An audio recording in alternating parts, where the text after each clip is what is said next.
Buenas noches, Dios me los bendiga a cada uno de ustedes.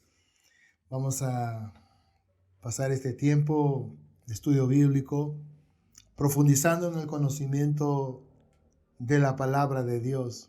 Bueno, ese es el título de la serie en general, ¿no? Y en esta serie estamos tocando doctrinas importantes.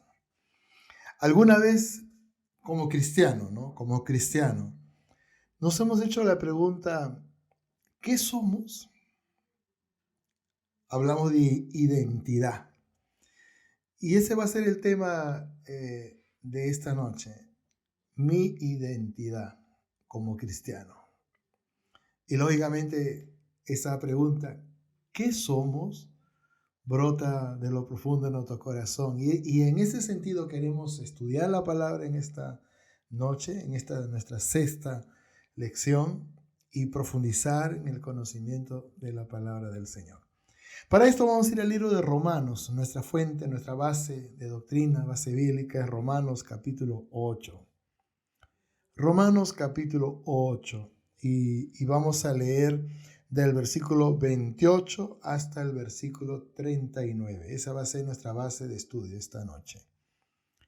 La palabra de Dios dice así: y sabemos que a los que aman a Dios, todas las cosas les ayudan a bien.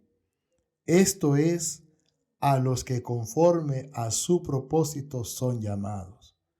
Porque a los que antes conoció, también los predestinó, para que fuesen hechos conforme a la imagen de su Hijo, para que Él sea el primogénito entre muchos hermanos. Y a los que predestinó, a estos también llamó, y a los que llamó, a estos también justificó, y a los que justificó, a estos también glorificó. ¿Qué pues diremos a esto?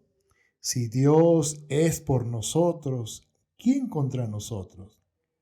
El que no escatimó ni a su propio Hijo, sino que le entregó por todos nosotros, ¿cómo no nos dará también con él todas las cosas?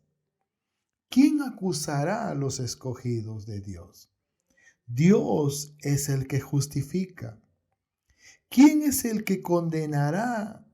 Cristo es el que murió, mas aún el que también resucitó, el que además está a la diestra de Dios, el que también intercede por nosotros. ¿Quién nos separará del amor de Cristo? ¿Tribulación o angustia, o persecución, o hambre, o desnudez, o peligro, o espada? Como está escrito, por causa de ti somos muertos todo el tiempo. Somos contados como ovejas de matadero. Antes, en todas estas cosas, somos más que vencedores por medio de aquel que nos amó. Por lo cual estoy seguro de que ni la muerte, ni la vida, ni ángeles, ni principados, ni potestades, ni lo presente, ni lo porvenir, ni lo alto, ni lo profundo, ni ninguna otra cosa creada nos podrá separar del amor de Dios que es en Cristo Jesús, Señor nuestro. Oremos. Padre Celestial, Dios Todopoderoso, te bendecimos en esta noche.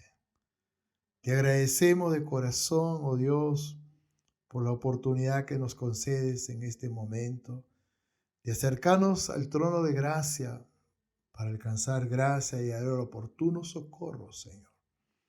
Te pedimos, Señor amado, por todos los que estamos estudiando la Escritura, la palabra de Dios, que nos ministres el consejo, la palabra, que el conocimiento de la mente pueda fluir y pueda traer fortalecimiento y madurez espiritual.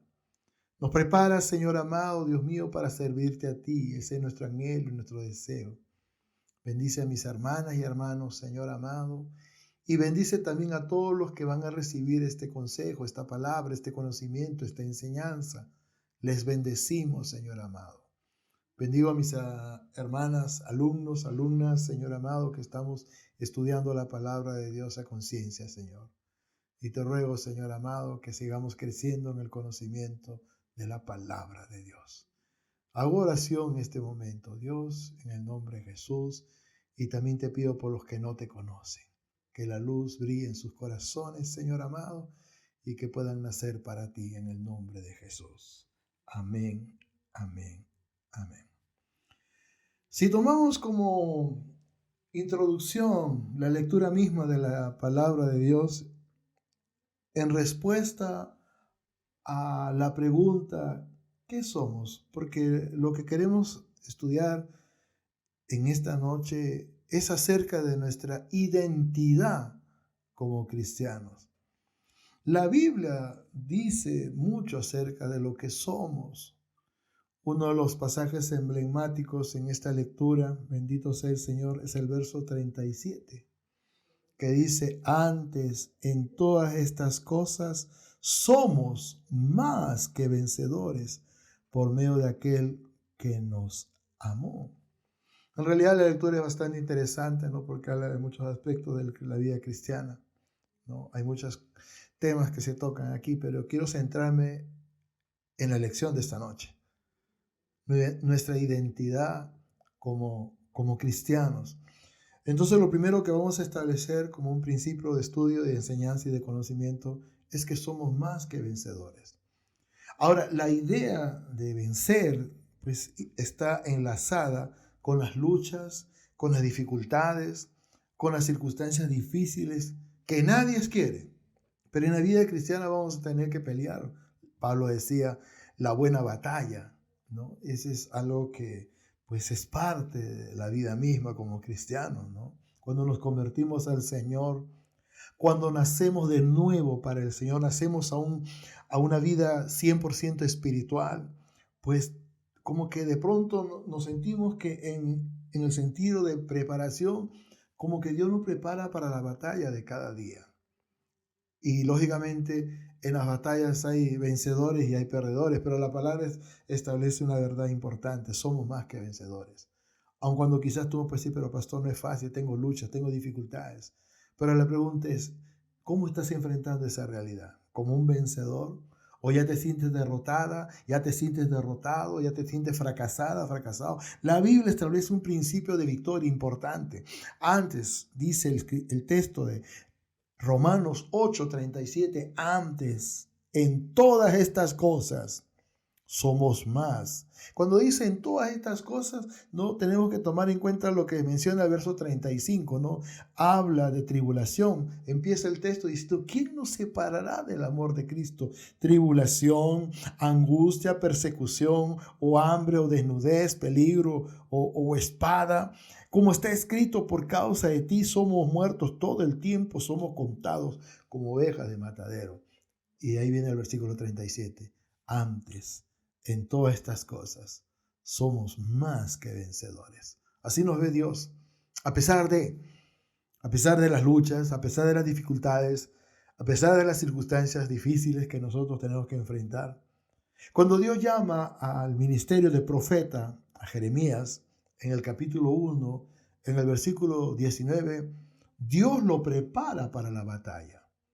Dios lo prepara para enfrentar la vicisitud de los problemas, las dificultades que de seguro él iba a tener que enfrentar. El verso 19 del capítulo 1 dice, y pelearán contra ti. Tendrás problemas, tendrás dificultades y pelearán contra ti, pero no te vencerán, porque yo estoy contigo, dice Jehová, para librarte. Y muchas veces Dios va a hablar eso a nosotros, en medio de las circunstancias que nadie quiere, en medio de las dificultades que nadie quiere, en medio de los problemas, de los conflictos, de las circunstancias difíciles que nadie quiere. Pero la pregunta que debemos hacer, ¿no? ¿Qué hacer cuando esas cosas vienen? ¿Qué hacer cuando tú estás en medio de un conflicto? ¿Qué hacer cuando tú estás en medio de una dificultad? Como cristiano, como mundano, uno pues puede renegar, como mundano, sin Dios, uno puede molestarse, fastidiarse, estar enojado, no todo emproblemado, ¿no? Esa no es una actitud correcta. Como cristiano, ¿no? No puede pasar eso. Como un verdadero cristiano no puede pasar. Como mundano lo entiendo, sin Dios. Pero como cristiano, esa no es la actitud correcta. Entonces, ¿qué hacemos? Nos apropiamos de la palabra. ¿Qué dice la Biblia? Pelearán contra mí, tendré lucha. Pablo, ¿no? En 2 Timoteo capítulo 4, él dice, pelearán. Dice, he peleado, he luchado, he batallado. He peleado la buena batalla. Y eso de todos los días, de que te levantas. Esta carne no quiere orar, esta carne no quiere doblar rodillas, esta carne no quiere leer la Biblia, esta carne se levanta. No, yo no quiero eso. Pero el espíritu que mora en nosotros, y eso es importante, ¿no? Y de eso vamos a estar hablando más adelante. El espíritu que mora en nosotros anhela celosamente estar en la presencia de Dios. Alabado sea el Señor. Que nosotros podamos disfrutar de su presencia. Alabado sea el Señor.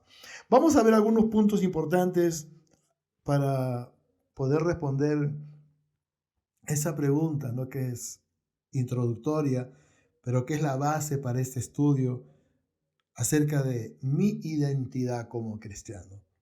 Lo primero que la Biblia nos enseña en ese sentido, y esto es importantísimo porque de aquí nace pues el desarrollo de la vida cristiana, es que nosotros somos hijos de Dios. Somos hijos de Dios. Yo he escuchado decir, ¿no? A muchas personas, ¿no? Decir, no, yo soy hijo de Dios. Pero no tienen idea en realidad lo que significa ser un hijo de Dios, ¿no? O cuáles son los requerimientos, ¿no? Para poder tener un entendimiento y una seguridad acerca de lo que significa decir, soy hijo, o usted como mujer, soy hija de Dios. ¿Cualquiera puede decir eso? No. Cualquiera lo puede decir en el sentido, bueno, sí, que se le ocurre, no de ocurrencia. Sí, lo entiendo. Pero no es cualquiera un hijo de Dios. Vamos a ver algunos puntos importantes en este sentido para poder tener claro lo que significa nuestra identidad como cristianos. San Juan capítulo 1, versículo 12 y versículo 13, dice así. San Juan capítulo 1, versículo 12 y versículo 13. Mas a todos los que le recibieron, a los que creen en su nombre, les dio potestad de ser hechos hijos de Dios, los cuales no son engendrados de sangre, ni de voluntad de carne, ni de voluntad de varón, sino de Dios. Vamos por partes. Versículo 12 dice, mas a todos los que le recibieron, dice, mas a todos los que le recibieron, a los que creen en su nombre. ¿A quién tenemos que recibir? ¿Y en el nombre de quién tenemos que creer? Pues la respuesta es lógica. En el nombre del Señor Jesucristo. Quiero leer con ustedes un pasaje en relación a este texto que he leído, Romanos capítulo 10. Romanos capítulo 10, versículos 8 y 9, que dice así. Porque ¿qué dice? Cerca de ti está la palabra en tu boca y en tu corazón. Esta es la palabra de fe que predicamos.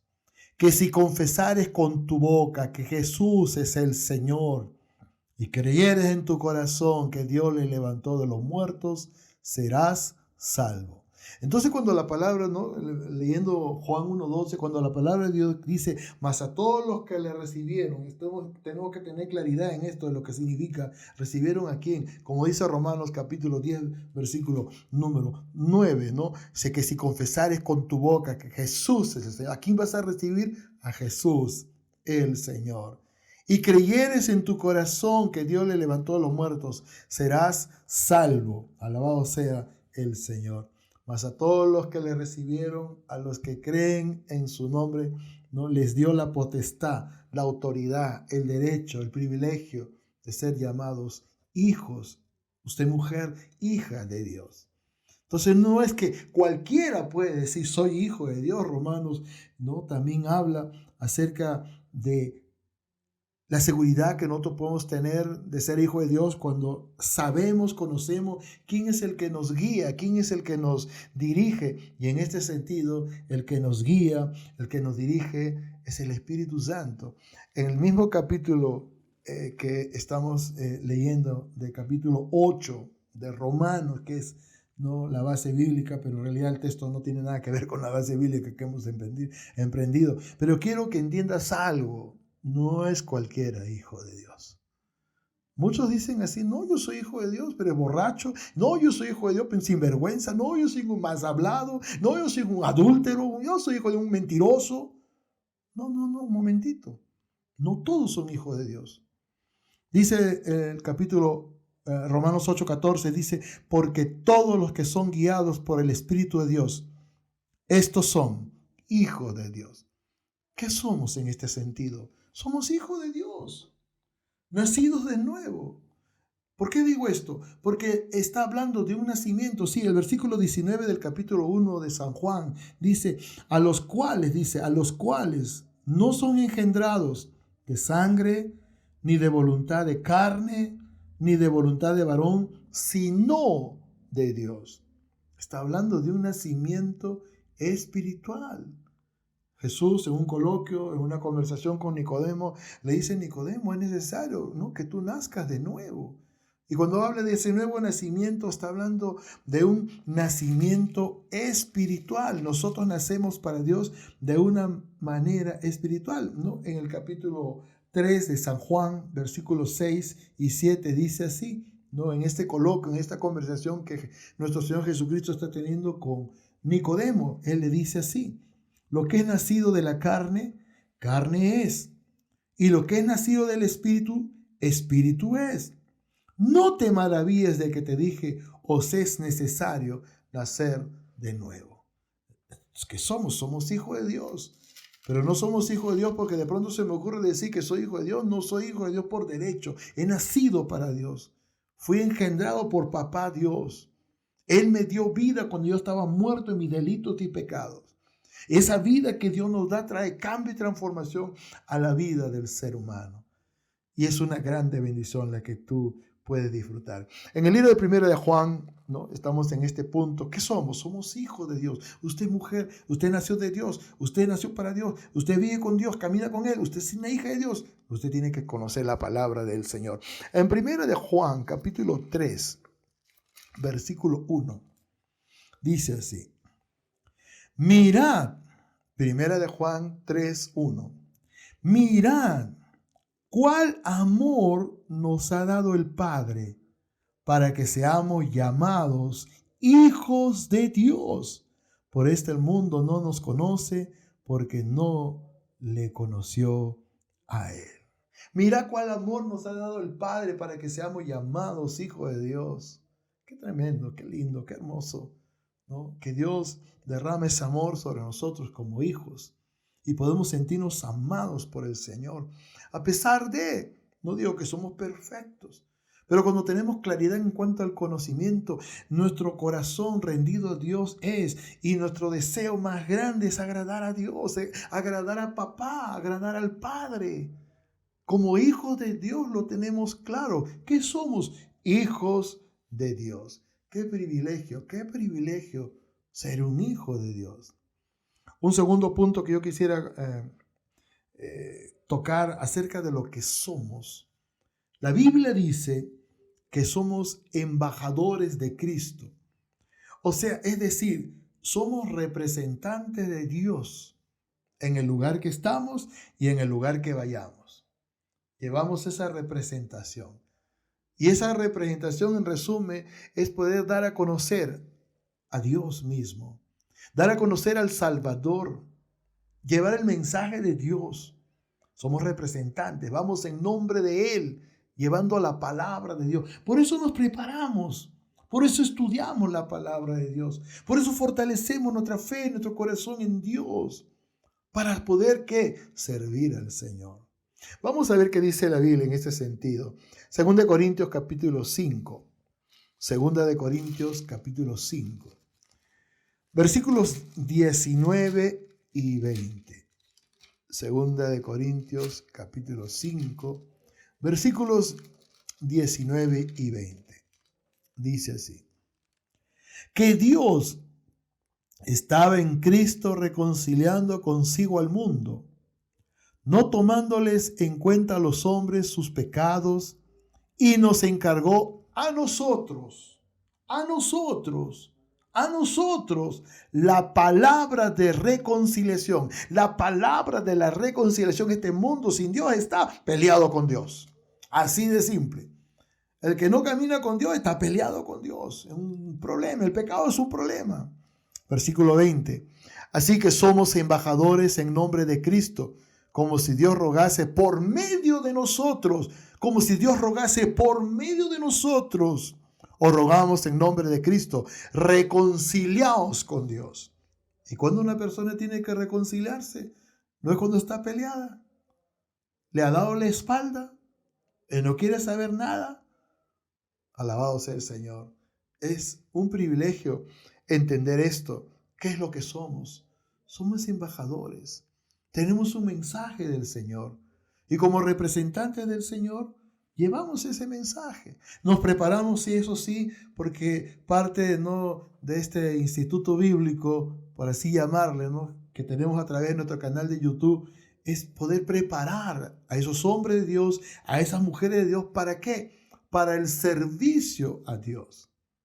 Alabado sea el Señor. Qué privilegio. En el libro de Efesios capítulo 6, versículo 20, la palabra de Dios dice así: por el cual Pablo, el apóstol Pablo, el autor de esta carta, de esta epístola, ¿no?, a la iglesia en Éfeso, él fue el fundador de esta iglesia. Él dice: por el cual soy embajador en cadenas, que con denuedo, la palabra denuedo significa con vigor, no, con valentía, con coraje, sin ningún tipo de temor, que con denuedo hablé de él como debo hablar. Alabado sea el Señor. Por el cual soy embajador en cadenas. Sí, es un título bastante hermoso. Somos representantes de Dios en la tierra. Hemos sido comisionados por Dios para poder llevar el mensaje. Pero este mensaje no es cualquier mensaje. El mensaje de la cruz es un mensaje de cambio, es un mensaje de transformación. El hombre de Dios, la mujer de Dios que nace de nuevo para Dios, nunca jamás vuelve a ser la misma persona, porque es liberada de esa vida que llevaba. Y el Espíritu que viene a morar en nosotros nos conduce a una mejor vida. Por eso Efesios capítulo 2, versículo 1, que quisiera leer con ustedes a continuación, dice así: y Él os dio vida a vosotros cuando estabais muertos en vuestros delitos y pecados. Alabado sea el Señor. Nacimos para Dios, somos hijos de Dios, y la Biblia dice que somos representantes de Dios en la tierra, porque esa es la función de un embajador. Va como un representante, ¿no? En el caso de la diplomacia, ¿no?, los embajadores diplomáticos, ellos son representantes de la nación a la cual están representando en el lugar donde han sido colocados. Imagínense, nuestra embajada no tiene límites. Nosotros somos embajadores en este planeta. Alabado sea el Señor. No importa el lugar donde podamos estar, en ese lugar tenemos la autoridad y el privilegio de poder hablar la palabra de Dios y mostrar un camino. Alabado sea el Señor. Quizás en este mismo instante nos están viendo en Francia, nos están viendo en Italia, o nos están viendo en Latinoamérica, en algún país, en Guatemala, qué sé yo. Y mira, el mensaje está llegando. ¿Hay algún límite para que llegue? No hay ningún límite. Dios no tiene límites. Somos embajadores. Alabado sea el Señor. Somos embajadores de Dios en la tierra. ¿Qué más? ¿Qué somos? Somos hijos de Dios. Somos embajadores de Cristo, representantes en la tierra. ¿Qué más? Somos ministros. Quizás la palabra ministro suena muy pomposo, ¿no? Ministro, ¿no? Ministro. Pero la palabra ministro significa servidor. Del griego diáconos. ¿Quién es un diáconos? Un servidor. Jesús dijo: yo no he venido para ser servido, sino para servir y dar mi vida en rescate por los demás. Él es nuestro mentor. Él es nuestro ejemplo. Somos servidores y desarrollamos un ministerio en el lugar donde estamos, con los dones y talentos, ¿no?, que eso también es un tema que vamos a estar estudiando, ¿no? Servimos al Señor. Somos ministros del Señor, somos siervos del Señor, ¿no? Doulos, esclavos del Señor. Alabado sea el Señor. En 2 Corintios capítulo 3, 2 Corintios capítulo 3, alabado sea el Señor. Dios es bueno. Dios nos da el conocimiento para que nosotros podamos servirlo a Él, pero con excelencia. No cualquier servicio. Nos preparamos para ser siervos del Señor en todo el sentido de la palabra. Servidores del Señor. Dice 2 Corintios capítulo 3, verso 6, el cual asimismo nos hizo ministros competentes de un nuevo pacto, no de la letra, sino del Espíritu, porque la letra mata, mas el Espíritu vivifica. Nos hizo ministros, aleluya, competentes de un nuevo pacto. Alabado sea el Señor. Ministros competentes de un nuevo pacto. ¿Cuál es el nuevo pacto? El nuevo pacto es el pacto que nace en Cristo Jesús. Hay dos pactos, el antiguo pacto, ¿no? La ley en el Antiguo Testamento, y el nuevo pacto, la gracia. Esa gracia redentora que nace en Cristo Jesús. Aleluya. Alabado sea el Señor. En 2 Corintios, capítulo 11, ¿qué significa ser un ministro del Señor? Es una buena pregunta, ¿no? Para profundizar. ¿Qué significa ser un ministro del Señor? 2 Corintios, capítulo 11, del versículo 23 al 28, ¿no? Hay un precio, ¿no? Muchos piensan que cualquiera puede servir al Señor. No, sí es bueno tener esa disponibilidad y ese deseo y ese anhelo en el corazón, pero tú estás preparada, tú estás preparado para servir a Dios, ¿no? Y no me refiero solamente al conocimiento o a la profundidad o la teología que tú puedas manejar, no, me refiero a una vida rendida completamente a Dios. Vamos a ver qué dice la Biblia. 2 Corintios capítulo 11, del versículo 23 al versículo 28. Pablo, el apóstol, que escribe también esta epístola a los Corintios, era un ministro del Señor. Él dice así: ¿son ministros de Cristo? Como si estuviera loco hablo. Yo más, en trabajos más abundante. O sea, los vagos no van a servir al Señor. En azotes sin número, en cárceles, más en peligro de muerte muchas veces, persecución, rechazo. Es increíble las cosas que el pueblo de Dios pasó y las cosas que el pueblo de Dios en el tiempo presente también está pasando. De los judíos 5 veces he recibido 40 azotes menos unos. 3 veces he sido azotado con balas, 1 vez apedreado, 3 veces he padecido naufragio, 1 noche y 1 día he estado como náufrago en alta mar, en camino muchas veces, en peligros de ríos, peligros de ladrones, peligro de los de mi nación, peligro de los gentiles, peligros en la ciudad, peligros en el desierto, peligros en el mar, peligros entre falsos hermanos, en trabajo y fatiga, en muchos desvelos, en hambre y sed, en muchos ayunos, en frío y en desnudez. Y además de otras cosas, lo que sobre mí se agolpa cada día, la preocupación por todas las iglesias. Como ministros del Señor, como siervos del Señor, ¿no? A veces el decir ministro del Señor suena bastante pomposo, ¿no? Y se puede muchas veces asociar al término común. Pero como ministro del Señor somos siervos del Señor. Estamos preparados para todo, para vivir, como decía Pablo, en abundancia y también en necesidad, para padecer persecución. Mira, la historia de la iglesia fue escrita con ríos de sangre que muchos cristianos derramaron. El mismo apóstol Pablo, ¿cómo terminó su día? Decapitado.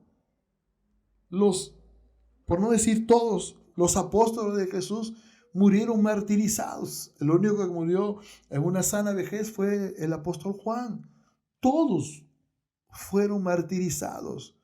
Murieron decapitados, murieron atravesados por espada, murieron, bendito sea el Señor. Uno piensa en esto, digo, Señor, ¿qué estoy haciendo? Crucificados. Pedro murió crucificado de cabeza. Y acá lo que el apóstol está describiendo es el precio del ministerio. ¿Son ministros, dice, son ministros de Cristo? Como si estuviera loco hablo. Yo más, dice, y empieza a describir todo lo que él pasó. El precio del ministerio. El ser un siervo de Dios, sí, tiene un precio. Quizás tú puedas pensar, sí, tengo que estudiar, ¿no? Para ser un ministro. Es en parte, tienes que responder a un llamado de Dios. Y Dios va a preparar tu corazón y va a preparar nuestras vidas para el servicio a Dios. Porque como ministro, los ministros del Señor tenemos que tener claro lo siguiente. Como ministros del Señor somos llamados por el Señor en un ministerio específico para servir a Él, para servir a Dios. Así es simple, así es sencillo. 1 Timoteo capítulo 4. Quisiera leer ahora 1 Timoteo capítulo 4, del versículo 6 al versículo 16. Dice, un buen ministro de Jesucristo. Si esto enseñas a los hermanos, serás buen ministro de Jesucristo, nutrido con las palabras de la fe y de la buena doctrina que has seguido. Desecha las fábulas profanas y de viejas, ejercítate para la piedad. Porque el ejercicio corporal para poco es provechoso, pero la piedad para todo aprovecha, pues tiene promesa de esta vida presente y de la venidera. Palabra fiel es esta y digna de ser recibida por todos, que por esto mismo trabajamos y sufrimos oprobios, o sea, vergüenzas, porque esperamos en Dios, en el Dios viviente, que es el Salvador de todos los hombres, mayormente de los que creen. Esto manda y enseña. Ninguno tenga en poco tu juventud, sino sé ejemplo de los creyentes, en palabra, conducta, amor, espíritu, fe y pureza. Entre tanto que voy, ocúpate en la lectura, la exhortación y la enseñanza, como Dios a través de su palabra describiendo, ¿no? Requerimientos que Dios hace a los que servimos al Señor en un ministerio. Todos cantan, no. Todos predican, no. Todos administran, no. Todos oran por enfermos, no. Pero todos tenemos algo que Dios nos ha dado, con lo cual nosotros tenemos que servir al Señor. Pero tenemos que tomar en cuenta los requisitos, los requerimientos que Dios en verdad nos pide a nosotros. Quisiera seguir leyendo. Dice, no descuides el don que hay en ti, que te fue dado mediante profecía con la imposición de las manos del ministerio. Ocúpate en estas cosas. Permanece en ellas para que tu aprovechamiento sea manifiesto a todos. Ten cuidado de ti mismo y de la doctrina. Persiste en ello, pues haciendo esto te salvarás a ti mismo y a los que te oyeres. Un buen ministro del Señor. Claro, un buen ministro tiene algunas características importantes que nosotros vemos en el desarrollo. Pero quisiera leer como un complemento a esta lectura lo que nos enseña el libro de Hechos de los Apóstoles en el capítulo 6, del versículo número 1 al versículo número 5. Dice así: en aquellos días, como creciera el número de los discípulos, hubo murmuración de los griegos contra los hebreos, de que las viudas de aquellos eran desatendidas en la distribución diaria. Entonces los 12 convocaron a la multitud de los discípulos y dijeron: no es justo que nosotros dejemos la palabra de Dios para servir a las mesas. Buscad pues, hermanos, de entre vosotros 7 varones de buen testimonio, llenos del Espíritu Santo y de sabiduría, a quienes encarguemos de este trabajo. Y nosotros persistiremos en la oración y en el ministerio de la palabra. Agradó la propuesta a toda la multitud y eligieron a Esteban, varón lleno de fe y del Espíritu Santo, a Felipe, a Prócoro, a Nicanor, a Timón, a Pármenas y a Nicolás prosélito de Antioquía. El servir a Dios sí es un privilegio, uno responde a un llamado, pero no todos tampoco pueden servir al Señor. Hay requisitos, lo vemos aquí. Para servir a la mesa, imagínate, tenían que ser llenos del Espíritu Santo, tenían que tener un buen testimonio, tenían que ser hombres sabios, alabado sea el Señor, llenos del Espíritu Santo, de sabiduría, de buen testimonio, a quienes encarguemos de este trabajo, de este servicio.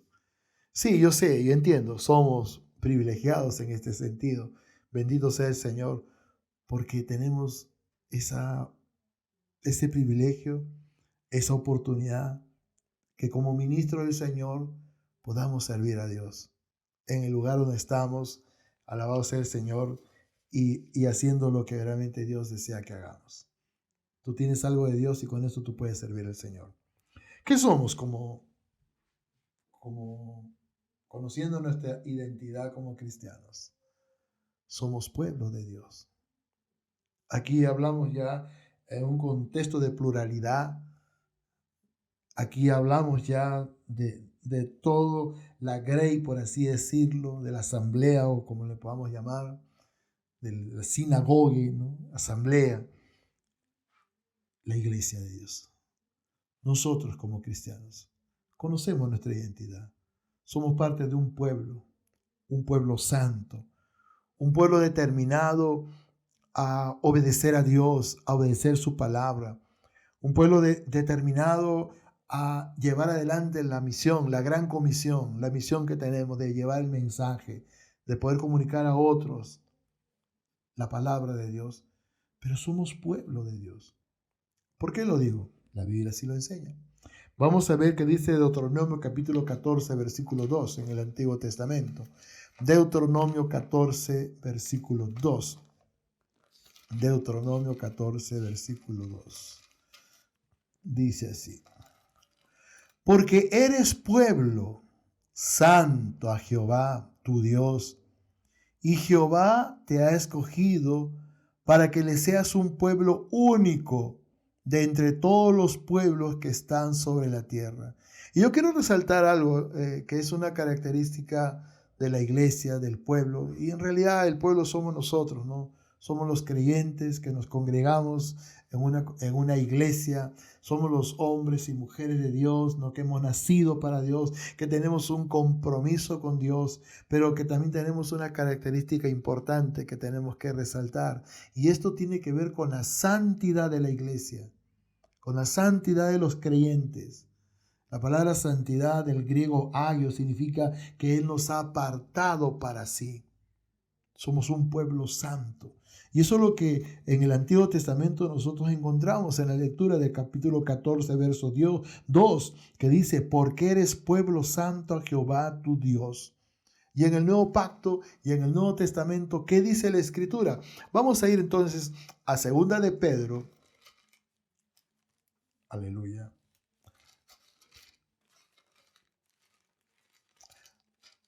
Primera de Pedro, capítulo 2, versículo 9.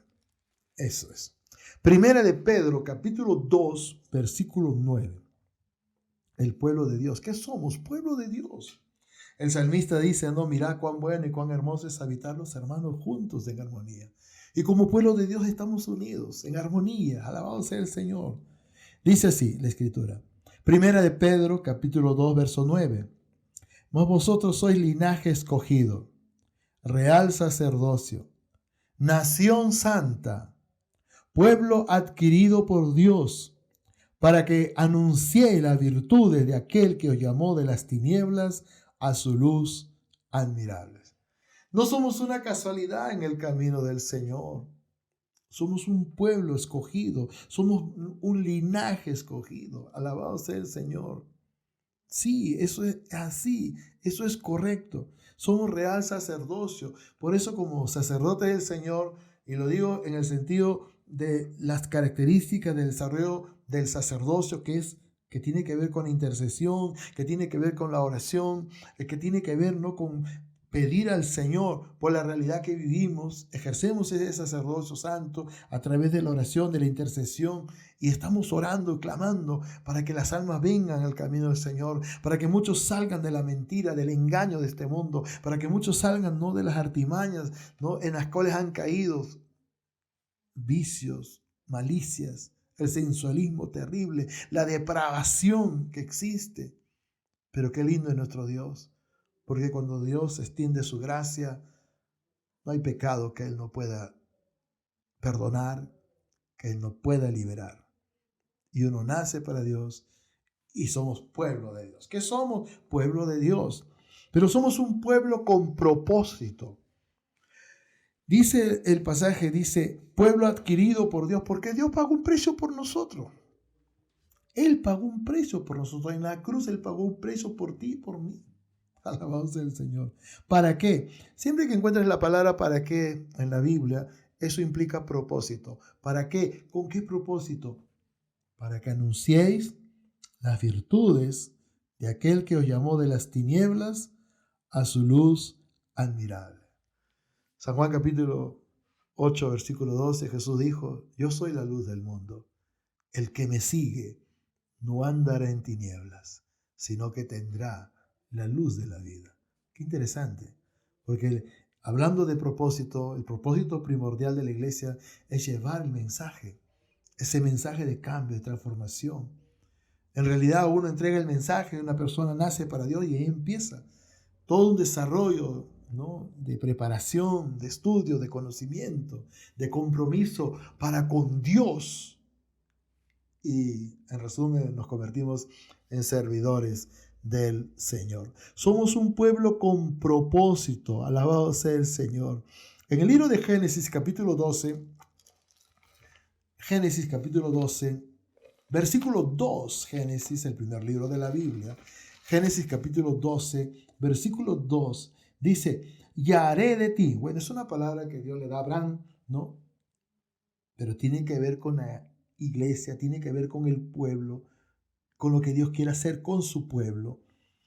Dice, y haré de ti una nación grande, y te bendeciré, y engrandeceré tu nombre, y serás bendición. Y nosotros como pueblo tenemos que tener claro eso. Somos comisionados por Dios para llevar bendición. El mensaje que nosotros tenemos es un mensaje de bendición. Sí, implica cambio, transformación, una renovación de la mente completa, ¿no? Ya no somos esas personas que éramos como cuando no conocíamos al Señor. Nuestra mente está renovada por la palabra, por el obrar del Espíritu Santo en nuestras vidas como pueblo del Señor. En el libro de Isaías, capítulo 9, yo mencionaba hace un instante las palabras del Señor Jesucristo cuando Él dice, no, yo soy la luz de este mundo.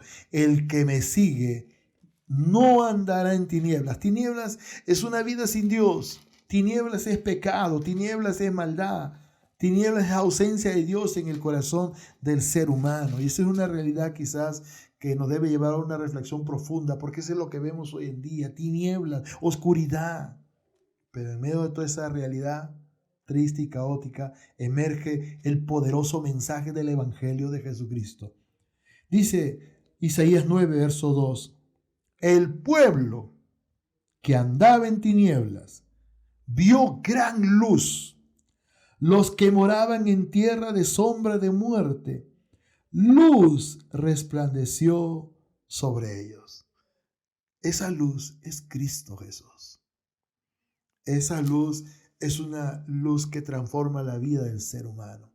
Y como pueblo de Dios tenemos que tener claro lo que somos en Dios y lo que Dios quiere que tú puedas realmente obtener si es que no has tenido una experiencia personal con el Señor. Quizás tú estás luchando con un vicio, quizás estás luchando con un pecado y Dios quiere que tú entiendas, ¿no?, que Él quiere otorgarte todos estos galardones, todo este privilegio, ¿no? Él quiere concederte ese favor. Pero nosotros como estudiantes de la Biblia nos preparamos para dar a conocer el mensaje. Así es simple, así es sencillo, ¿no? Esa luz es Cristo. Yo quiero terminar diciendo dos cosas. En primer lugar, no somos una casualidad en el camino de Dios. Como hijos de Dios, como ministros del Señor, como pueblo de Dios, tenemos un propósito. Y quiero decirte, somos importantes para Dios. Porque Dios nos ha dado esa responsabilidad de poder trabajar para Él, de poder dar a conocer este mensaje precioso y poder llevar a muchas vidas al conocimiento de Dios. Y ver cómo esa persona que luchaba con un vicio, que luchaba con la malicia, que luchaba con el sensualismo de este mundo, verlo libre. Jesús dijo, San Juan 8, versículo 32, conoceré la verdad y la verdad os hará libres. Muchos se preguntan en este tiempo, bueno, al final todos dicen que tienen la verdad. Yo no sé en quién creer. Un momentito. Todos pueden decir aquello, aún los que están equivocados. No, yo tengo la verdad. Y cuando tú escuchas su verdad, te das cuenta que está equivocada, que está equivocado. Pero hay una verdad absoluta que define el futuro de una vida humana. Y esa verdad absoluta es Cristo Jesús. Jesucristo, alabado sea el Señor. Sí, Jesús dijo en San Juan 14:6, yo soy el camino, la verdad y la vida. Nadie viene al Padre sino por mí. Es importante entender que como pueblo de Dios, como hijos de Dios, como ministros del Señor, somos parte de un propósito. Vamos a enfrentar batallas, gloria al Señor, pero ya hemos visto, somos más que vencedores.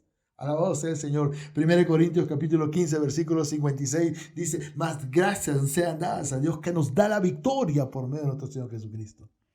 Si tú estás luchando, si tú estás peleando, recuerda lo que eres en Cristo. Recuerda que tú tienes una identidad como cristiano. Tú eres un hombre de Dios, tú eres una mujer de Dios y estás caminando en victoria a pesar de...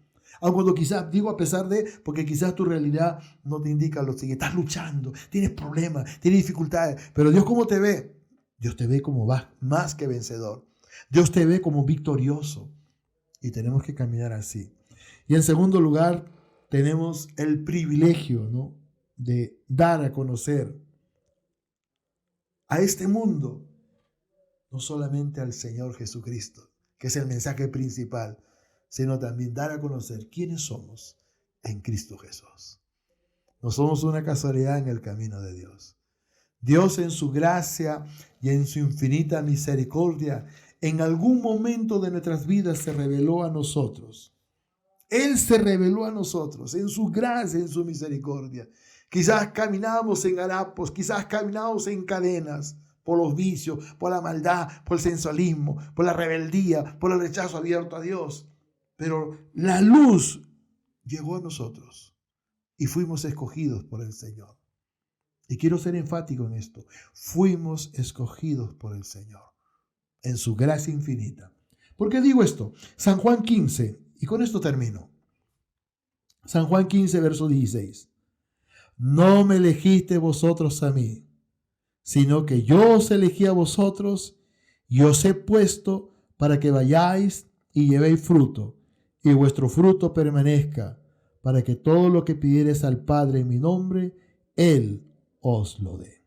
No me elegiste vosotros a mí, yo los elegí a ustedes. Cuando tú respondiste a ese llamado, cuando tú escuchaste ese mensaje, cuando tú de pronto escuchaste que la predicadora te hacía la invitación a que tú recibieras a Cristo, como dice San Juan 1, verso 12, más a todos los que le recibieron, a los que creen en su nombre, le dio la potestad de ser llamados hijos de Dios. Y cuando tú respondiste a ese llamado, tú rendiste tu vida, tu corazón, reconociendo que eras pecador y pidiéndole a Dios perdón por esos pecados y aceptando a Cristo Jesús en tu corazón como tu Señor único y suficiente Salvador. Y a partir de esa experiencia preciosa, tu vida fue transformada por el poder de Dios. Como lo fue conmigo y como lo está haciendo con miles y por qué no decir millones de hombres y mujeres de diferentes razas, estratos sociales, lenguas, que hemos nacido a una vida espiritual para con Dios. Por eso el cambio que muchos no se explican. Quizás en esta noche alguien nos está viendo y tiene, ¿no?, esa disyuntiva. ¿Qué voy a hacer de mi vida? Ya no sé qué hacer. Y quizás se entrelazan en tu mente pensamientos hasta de muerte. No, hay un Dios en el cielo que te dice en este momento que te ama, que te dice en este momento que tú eres importante. Como nosotros los estudiantes de la Biblia, los que estamos estudiando, mis alumnas y alumnos, lo sabemos y nos estamos preparando para el servicio. Pero tu amigo, tu joven, tu señorita, que quizás hasta has pensado hasta en el suicidio, no lo hagas. Deja que Dios haga su obra en tu vida. Acéptalo en tu corazón como Dios único y suficiente Salvador. Y yo te aseguro que tu vida jamás será la misma. Y quizás tú dices en esta noche, pero predicador, o quizás mis alumnos, el uno dice, pero ¿cómo lo hacemos? ¿No? Cuando tenemos la oportunidad de predicar, tenemos que hacer dos cosas. En primer lugar, la invitación. Y yo te lo quiero hacer en este momento, amigo, joven, señorita, señora, la invitación a aceptar a Cristo en tu corazón. Pero hay algo muy importante que tú tienes que hacer en esta noche. Y yo te puedo ayudar. Es decir a Dios, perdón por mis pecados. Y aceptar a Jesucristo en tu corazón como Dios único y suficiente Salvador. Si lo quieres hacer, por favor, me permites hacerlo. Gracias. Repite estas palabras donde estés. Estas palabras conmigo, repite. Padre Celestial, perdóname todos mis pecados. Señor Jesús, entra a mi corazón. Yo te recibo como mi Dios único y suficiente Salvador. Escribe mi nombre en el libro de la vida, desde ahora y para siempre. Gracias te doy por este privilegio, en el nombre de Jesús. Amén. Y a mis alumnas y alumnos, solamente les pido que no se descuiden, que envíen sus evaluaciones para seguir dándole seguimiento. Y eso alegra el corazón de Dios y mi corazón también, ¿no? Como servidor del Señor. Y usted, mi amigo, tomó esa decisión, usted joven, señorita, tomó esa decisión. ¿Sabe? Si usted tomó esa decisión, hizo la oración y le dijo a Dios, ven a mi corazón, yo te recibo, en el cielo hay fiesta por ti. Hay gozo, hay un gozo sublime. Los ángeles dicen que se gozan cuando un pecador se arrepiente. Y qué lindo, ¿no? Que Dios en este momento te ha dado esa oportunidad. Que Dios me los bendiga. Recuerden que todos los martes, Dios mediante, estamos estudiando la palabra de Dios en esta serie, profundizando en el conocimiento de la palabra de Dios. Ahora estudiando doctrinas importantes de la Biblia. Hoy en día en esta sexta clase, ¿no? Conociendo nuestra identidad como cristianos. Que Dios me los bendiga a cada uno de ustedes. Que tengan una linda noche. Yo quiero terminar dando gracias a Dios por ti que nos has seguido, por ti que estás estudiando la palabra conmigo. Y si tú quieres estudiar la palabra con nosotros, pues escríbenos, ¿no? Mándanos un mensajito y nosotros te enviamos los mensajes, ¿no? Te mandamos las enseñanzas, te mandamos las evaluaciones y después tú nos corresponde enviándolas de vuelta a las evaluaciones y así seguimos un seguimiento, ¿no? Porque después de cada evaluación sigue una enseñanza. Que Dios te bendiga. En el nombre de Jesús, Padre, te doy gracias en esta noche. Gracias, Señor, por este tiempo precioso que hemos tomado en esta casa tuya. Gloria sea al Señor, bendícenos en el nombre de Jesús y que tu palabra, que el estudio no vuelva vacío, sino que conforme tus planes y propósitos que son eternos, haga lo que tú, mi Dios, deseas que haga. En el nombre de Jesús, amén. Que Dios me los bendiga, amados hermanos, muy buenas noches. Su servidor y amigo se despide, deseándole las más dulces, ricas, preciosas y abundantes bendiciones. Y no olvide que estas enseñanzas las tenemos en nuestro canal de YouTube, ¿no? Y también en Spotify. Que Dios les bendiga. Buenas noches, bendiciones.